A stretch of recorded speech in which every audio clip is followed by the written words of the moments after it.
कार्तिक महात्म 31वां अध्याय।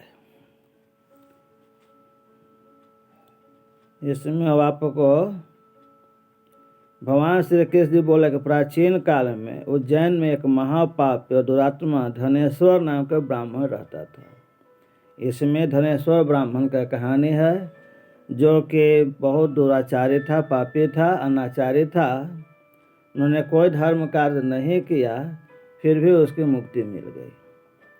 तो बगैर धर्म कार्य किए मुक्ति मिले, इसका कारण ये हुआ वो पूरा कार्तिक महीना नदी के पर रहा, जहाँ पर सभी कार्तिक व्रती लोग रहते थे और भक्ति भाव से कार्तिक लोग व्रत करते थे, उद्यापन करते थे, हवन करते थे इत्यादि बहुत सारे कार्तिक व्रत संबंधी कार्य लोग करते थे। और वो धनेश्वर ब्राह्मण उन्हें देखता था, है ना। तो देखने का पुण्य फल से उसकी उद्धार हो गई थी। तो सुनिए पूरा कहानी। तो वह रस, चमड़ा और कंबल आदि का व्यापार करता था। ब्राह्मण होकर के व्यापार करता था, अर्थात एक गलत बात है। ब्राह्मण लोग को व्यापार नहीं करने चाहिए और ब्राह्मण को तभी व्यापार करना चाहिए जब वो काफ़ी मजबूरी में हो, लाचारी में हो। और जैसे उसकी मजबूरी लाचारी समाप्त हो जाता है तो वह अपना व्यापार जो है सो बंद करना चाहिए। और नहीं तो ऐसा करिएगा तो ब्राह्मण होकर के व्यापारी कहलाइएगा, वैश्य कहलाइएगा, सेठ जी कहलाइएगा। तो वेश्यागामी और मदपान आदि बुरे कर्म करता था। चूँकि वह रात दिन पाप में रहता था, इसीलिए वह व्यापार में नगर नगर घूमता था। एक दिन माहिष मतिपुरी, जो राजा माहिष ने बसाई थी, इसीलिए वह राजा के नाम से ही विख्यात थे। और नगरी के पास ही पापनाशनी पुण्यकारिणी भगवती नर्मदा बहती थी। उसी नदी के किनारे देश देशांतर से आए यात्री कार्तिक व्रत करने को कुछ दिन के लिए ठहरा रहा करते थे। मन महीना लोग रह जाते थे। देवघर में आए, देवघर में गए, मेला लगता था। उन कार्तिक व्रत करने वाले प्राणियों को वहाँ ठहरा देकर वह दुष्ट धनेश्वर भी वहीं पर ठहर गया और उस मेला में इधर उधर घूमता हुआ रहा। 1 महीना के लिए वहाँ रह गया। व्यापारी था, अपना व्यापार किया, जो कमाया सो गलत काम में खर्च किया। लेकिन धीरे धीरे कर्म, उसका बुरा कर्म जो था सो बंद हो गया, क्योंकि नर्मदा नदी के संगम था, अच्छे लोगों का संगत था, अच्छे लोग वहाँ रह रहे थे। तो उनके प्रभाव से इसका बुरा कर्म जो था सो धीरे धीरे समाप्त हो गया और अच्छे कर्म में प्रवृत्त हो गया। मैंने केवल व्यापार किया। अपने माल को बेचता हुआ नर्मदा नदी के तट पर घूमता हुआ ब्राह्मणों को देव पूजा रत देखता था। ब्राह्मण लोग पूजा करते रहते थे, वो देखते रहता था, क्योंकि वहीं पर वो था। वह देखता है कि कोई तो ग्रंथ पढ़ रहे हैं, धर्म ग्रंथ पढ़ रहे हैं कुछ ब्राह्मण लोग, कुछ लोग सुन रहे हैं, कुछ लोग सुना रहे हैं।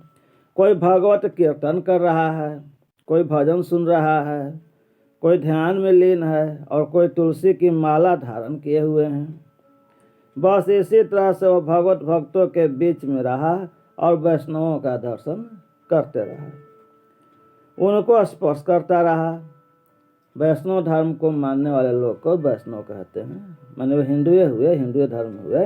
लेकिन उनमें कुछ लोग अपना विष्णु को मानते हैं, कुछ शिव को मानते हैं। तो विष्णु को मान ले वैष्णव, शिव को मान ले शिव, दुर्गा को मान ले शाक्त, शक्ति की पूजा शाक्त कला, इस तरह से अपना लोग हो जाते हैं।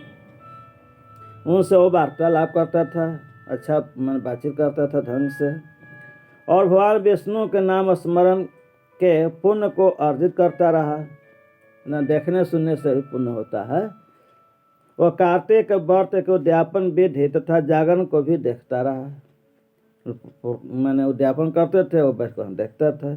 उसने पूर्णिमा के व्रत को भी देखा। कार्तिक पूर्णिमा के व्रती ब्राह्मणों तथा गौओं को भोजन करा रहे हैं, उनको दक्षिणा दे रहे हैं। उनके नित्य प्रति भगवान शंकर की प्रसन्नता के लिए दीपमाला भी रखे जाते हैं। मैं लाइन से दिया सजा कर रख दिया गया, माला हो गया।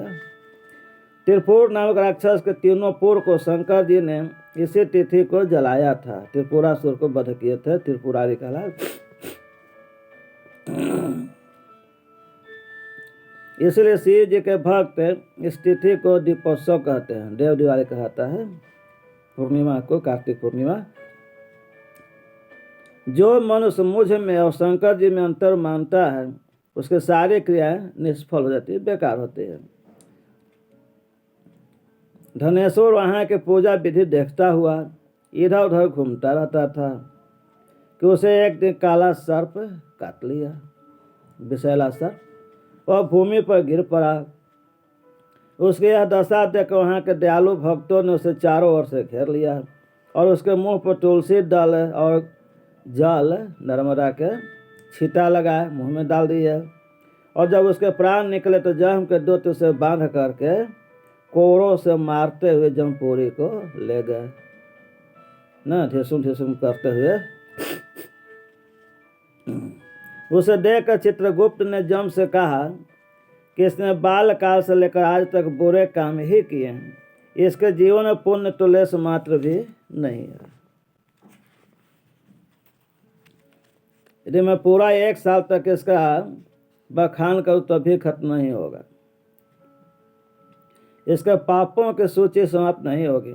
यह महापापी है, अतः इसको 1 कल्प तक घोर नरक में डाल देना चाहिए।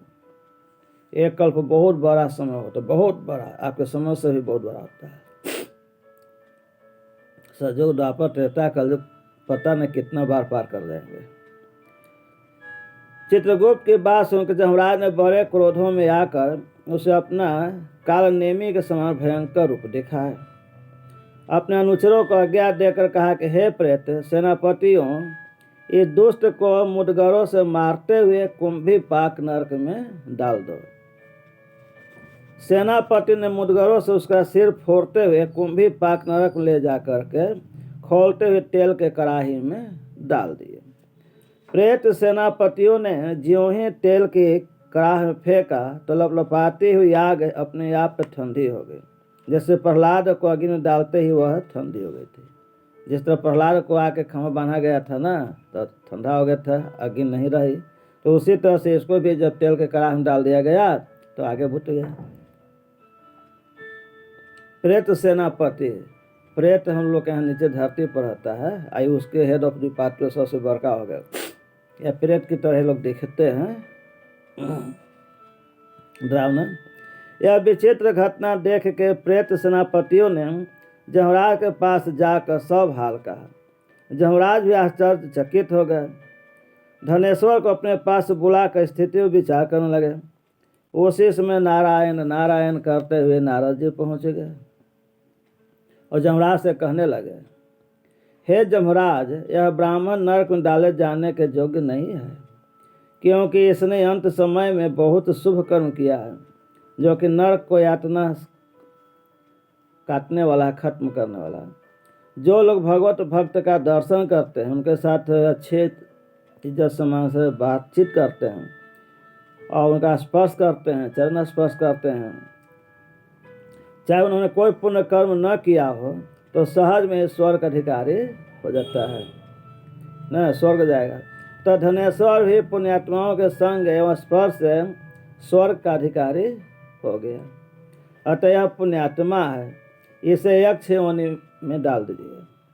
केवल इसे पाप भोग करने वाला केवल नरक को दिखा दीजिए। पाप किया है तो नरक दिखा दीजिए और यक्ष में बना दीजिए। भनकेश ने कहा कि जब नारद जी ऐसा कहकर चले गए तो धनेश्वर को पुण्यात्मा समझते हुए जमराज ने दूतों को उसे नरक दिखाने की आज्ञा दे दिया। बोलिए 31वां अध्याय कार्तिक महात्म की जय, विष्णु भगवान की जय, सब संतन की जय, सब देवतन की जय। बोलिए हर हर महादेव कैलाशपति। शंकर दयाल मिश्र, आदित्यपुर। लाइक शेयर और सब्सक्राइब करें, अच्छी कमेंट करें।